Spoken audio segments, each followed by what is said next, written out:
Hello there. Welcome to Marriage Unmasked. Today we're talking about a topic that is a very common issue in marriage, and it's also not talked about a whole lot. What do you do when the attraction just isn't there anymore? Yeah, I mean, you still love your spouse, you're still committed, but the desire, that magnetism, between you, it's not there. And that often happens in a hurting marriage. That is not, this does not mean this is the end for you, right? Sometimes it feels like, okay, I'm not even attracted to him anymore, and we're in pain. Like, this is the nail in the coffin, and we're not meant for each other. Like, the end, right? And I just want to normalize this. Attraction isn't just something that you have or don't have, and if you don't have it, that's the end.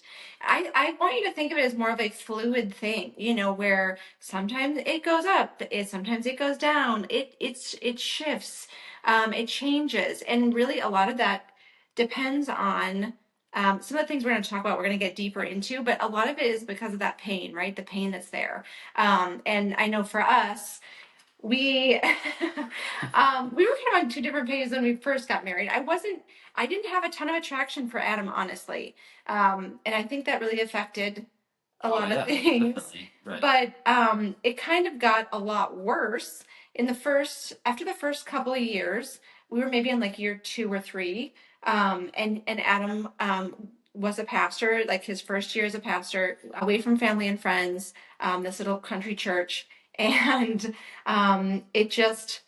it was not a healthy situation for us. Yeah, it was hard with the masculine feminine dynamic, really, because I was struggling to find my footing as a pastor in this small church, and also struggling to find my footing as a man in our marriage as well.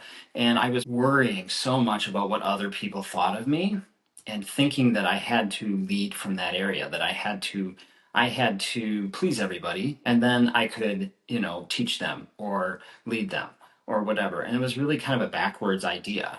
And so what that was doing was really getting me out of my masculine frame and causing a huge loss of attraction in our marriage. Yeah, and I mean, we didn't know about masculinity and femininity back then. Adam really only knew people pleasing, Yeah. and that was because of his own wounds, right? He was dealing with insecurity himself, Yeah. and we didn't have words for this kind of stuff. We didn't understand wounds. We didn't understand the inner healing. We didn't understand Right. masculinity, femininity. And some of it we thought was normal. I mean, I did. Like, I thought I was showing up normal. I thought I was showing up in a way that was, this is fine. This is okay. Yeah, it's somewhat of my personality. Well, I definitely did not think it was normal. no, she didn't. No. So we struggled very deeply in those years, and I was attracted to Kara, like physically attracted to her a lot. I mean, who wouldn't be, right? She's beautiful. Uh, but sometimes the emotional attraction wasn't there for me either, because of our dynamic, and because she was taking on more of the masculine role and I was like losing my way, and doing the people pleasing thing. We were often at odds, often arguing, in conflict, unhealthy conflict, and things like that. And that really was affecting my emotional attraction to her, like my connection with her, and it was vice versa too. Yeah, I mean, and things really got worse. So he wasn't really leading in our marriage.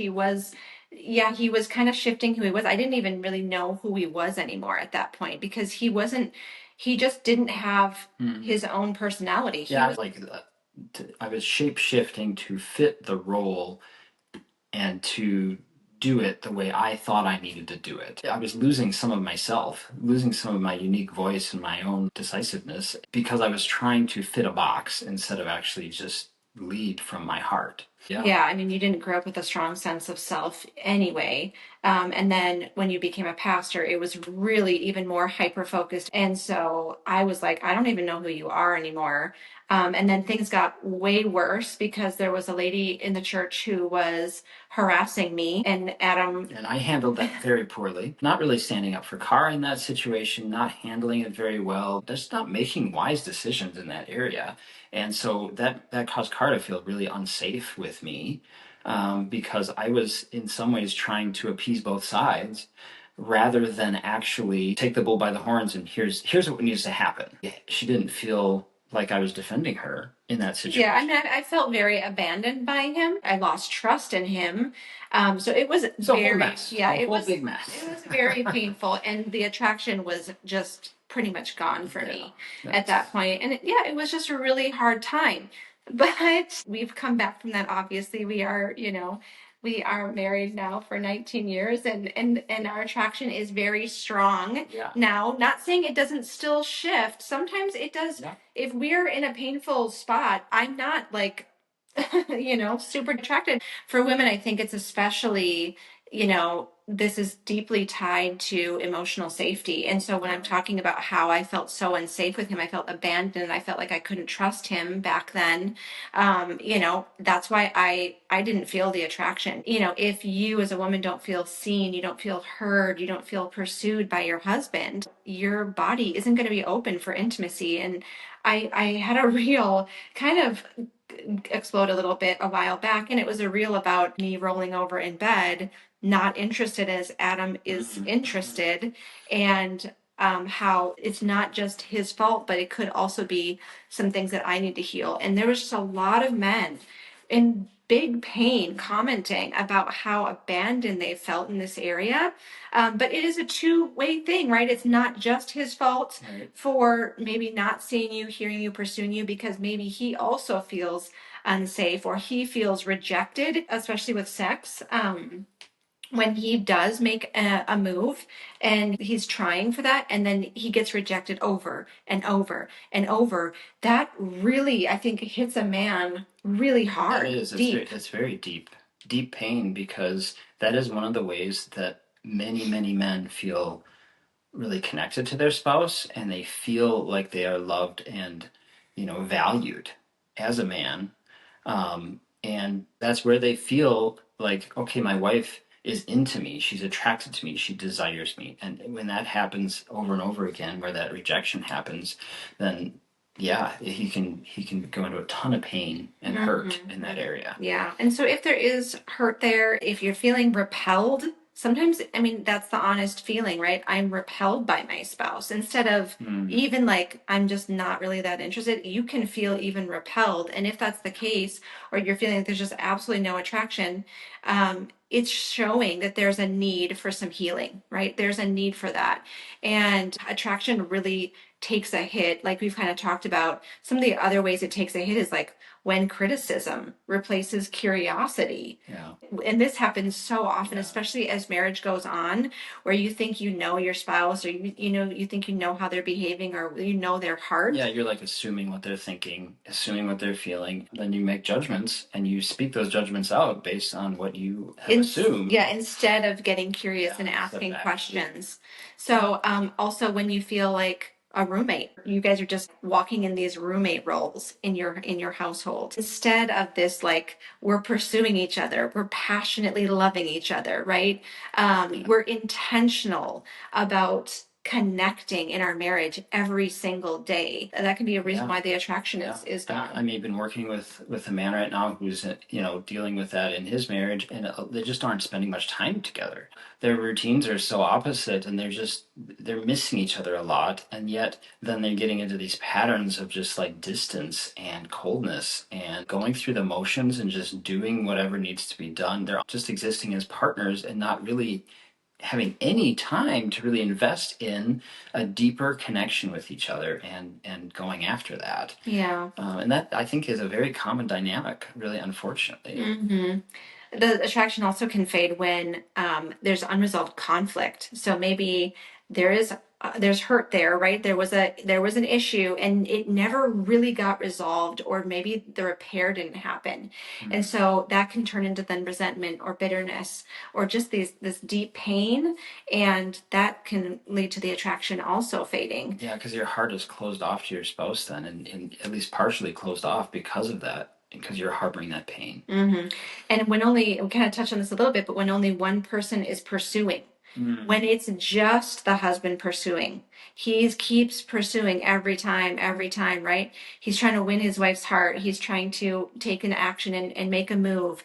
and he just feels rejected over and over again. Or maybe it's the wife. This happens also where the wife is pursuing her husband and she feels rejected. It's a very delicate area, right? When you open yourself up to pursue or make a move on someone and then you feel rejected, that's a deep pain because it's such a delicate area. And then also just to note, the lack of attraction is really just it's a nervous system response, right? Your nervous system is not feeling safe. It's giving the stress response for some reason, and it's important to get to the root of what that is.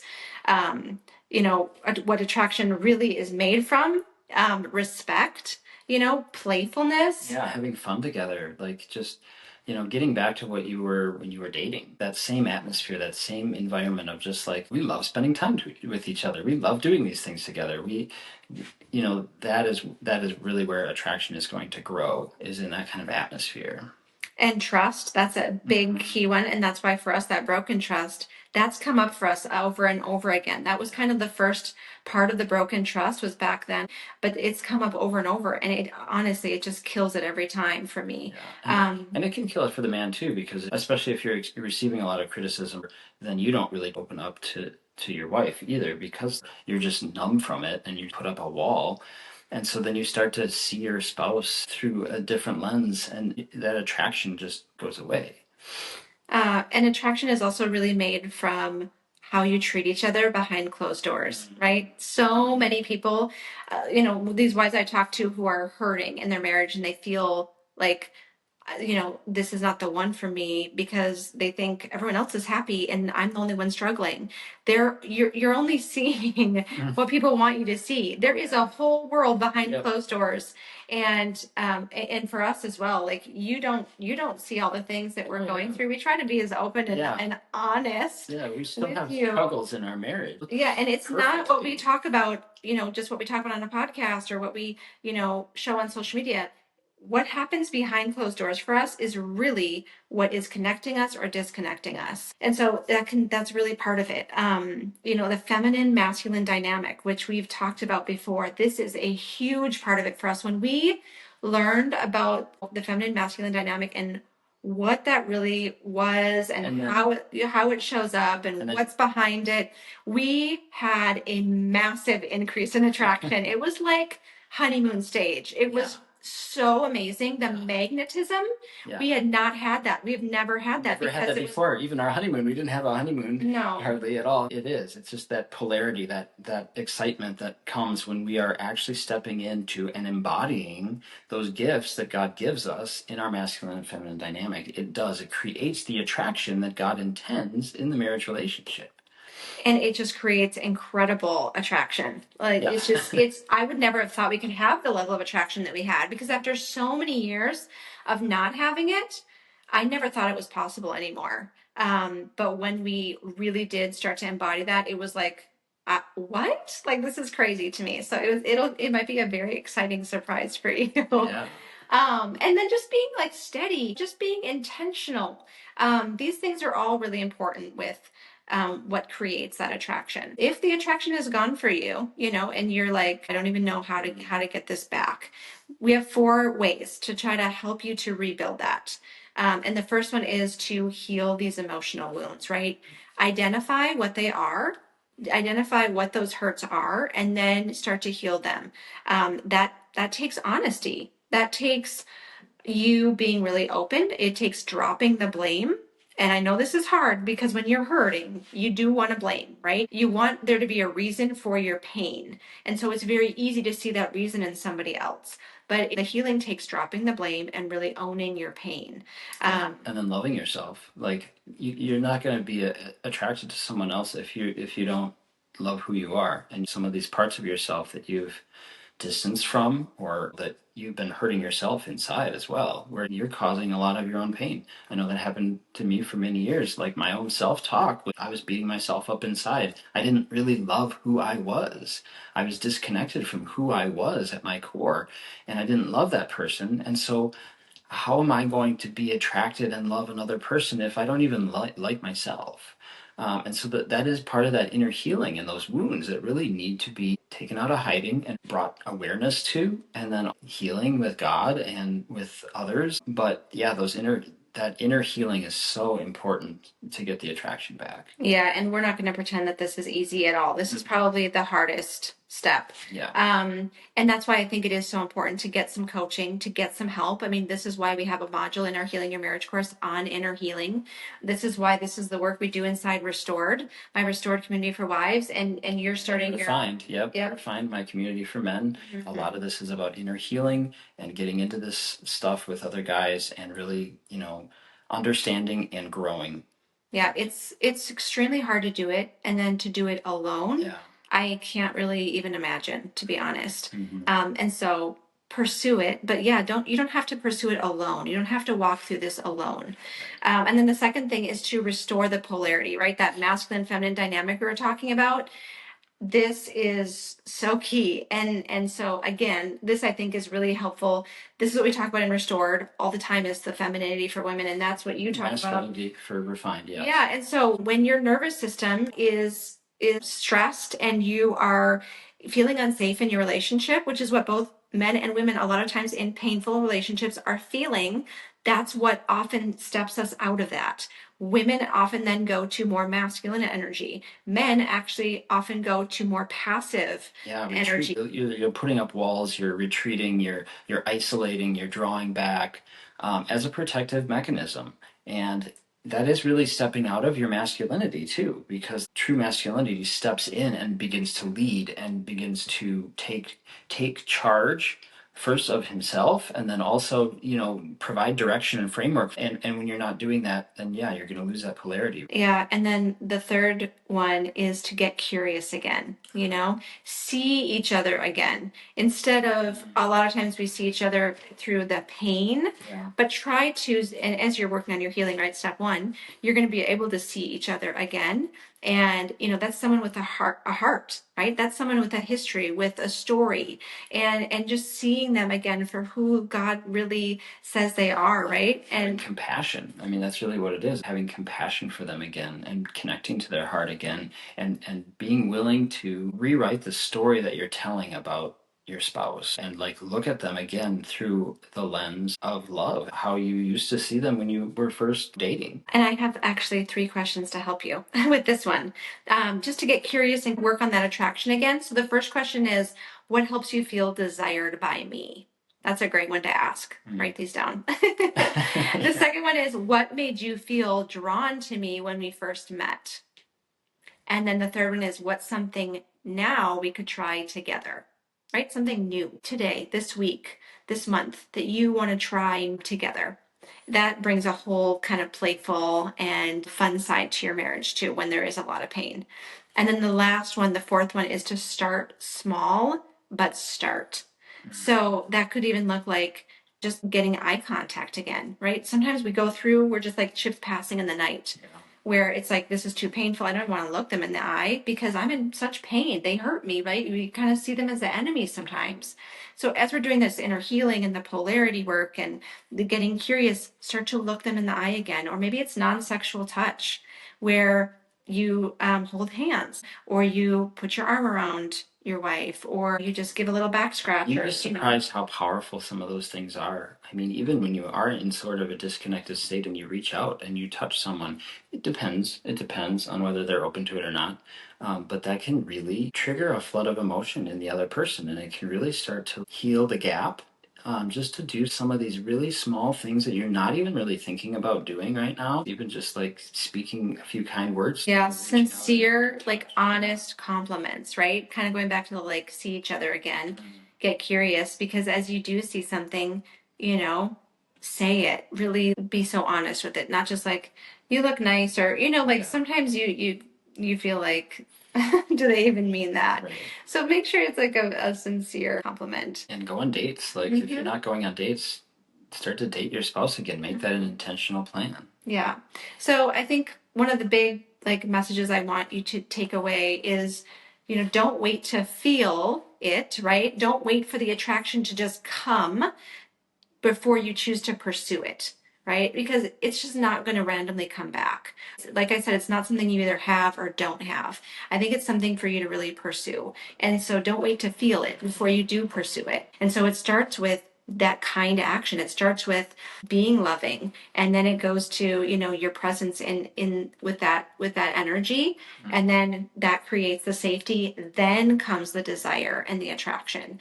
So that's my encouragement. And actually, I have an incredible free master class, and it's called Why You're Not Attracted to Him Anymore. I'm sorry, guys, it's just for wives.